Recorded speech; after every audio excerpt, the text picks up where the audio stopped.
I love the fact that AI is transforming so much of what we as marketers are involved in and day out. Um, and I want to dive into AI investment versus impact versus business impact to begin with. And we know that there are companies globally investing in AI, but really struggling to show how it's actually changing. Where do you see the gap most clearly? So the question used to be, can AI do this? And now what we're hearing is like, did it work? Can you prove it? And these are very different conversations that we're having, that our customers are having with them, amongst themselves and with us. And so, from what I can see, budgets aren't disappearing. Um, Boards and executives want to see real ROI from AI. And but now they're starting to ask questions like, is this actually driving revenue? Is it improving margins? Is it helping us be more resilient? And so we just released at Data IQ, we just released what we call the Global AI Confessions Report, where we surveyed hundreds of CEOs. This is the CEO edition. And 62% of CEOs say their board is demanding measurable AI outcomes. And I think that last year, that number was not nearly that significant or that high. And so Mhm. this is where we see the hype window is closing. And I think where companies that are struggling have been treating AI like a technology project. And the ones that are actually scaling it are building it around a business problem the CEO actually cares about. Right. I think people immediately think the business problem is what it's all about, right? It's and Always has been, it or always always should be. Yeah. yeah, and there we have a litany of them. It doesn't matter what stage you are at or how well your revenue stream is. There are still business problems to be solved. At what point do you feel the boards, the business leaders really started to question, are people using this just to be more efficient versus are they using AI to solve the business problems that we know exist quicker, faster, less money, all the above? So I think it's been a pretty quick change. I think if you roll back, I mean, if you think about when ChatGPT first hit, it was like the fall of 2020 or October of 2022. So Mhm. we're only 4 years, not even 3.5 years into this biggest shift in technology that we've ever seen. And so I think over the last year, as we've been talking to customers, they have been shifting where the companies that are struggling, we're kind of worried about getting the right stack, hiring smart engineers, and kind of following this old tech playbook of deploy it, deploy fast and fix later. Right. And I've seen some of the world's biggest companies use that playbook. And so one team ends up owning the model, another owns the data, and nobody really owns the outcome. And that's Right. kind of how AI fails in the enterprise.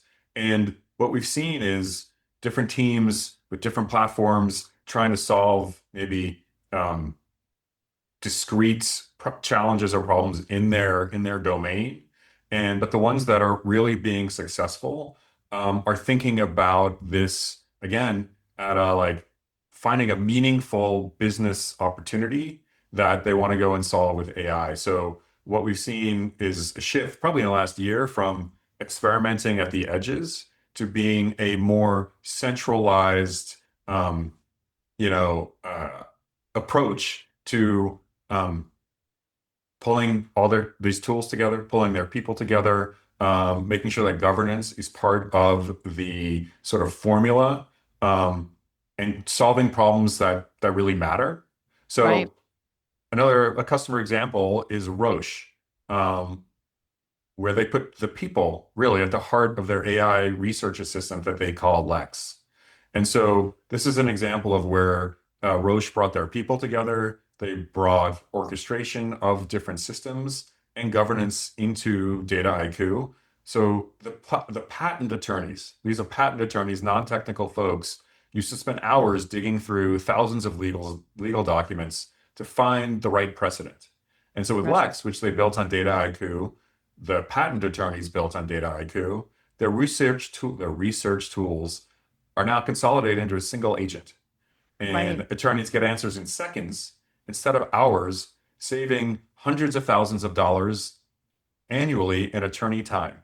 And Mhm. so this was the a real challenge for their attorney or their patent attorneys, but it wasn't something that was done at the edge. It was like, let's centralize, let's work together, let's solve a problem that has meaningful business impact to an organization like Roche.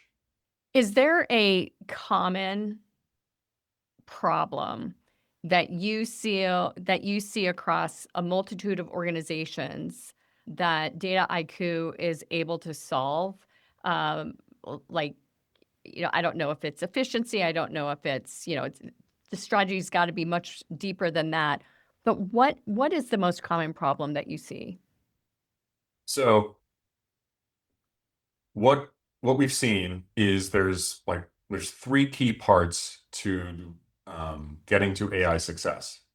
And we actually have kind of turned this into a formula that we see across our successful customers, where they bring their people, the expertise of their people, they bring orchestration. So they are able to connect to all the different data platforms, large language models, enterprise apps in their organization, and it's has governance built in from the ground up. Mm. And so when you have those three things together is how we see customers being successful with Data IQ. And if you're missing one, so maybe you have great integration capabilities, but you haven't empowered your business experts or your domain experts to actually be part of the building of AI agents or agentic processes, well, you're not going to get the best of your people, which is where so much of the knowledge in a company sits, is still sitting in people's heads. And so you've got Right. to have the expertise of your people as part of the process. Some companies have um, the integration and their people, but there's no oversight, there's no governance. And so you don't know what's being built. And maybe the CRM team is solving one problem and the data platform team is solving the same problem. And when there's no sort of connection and oversight and insight and lineage as to what's being done, you fail.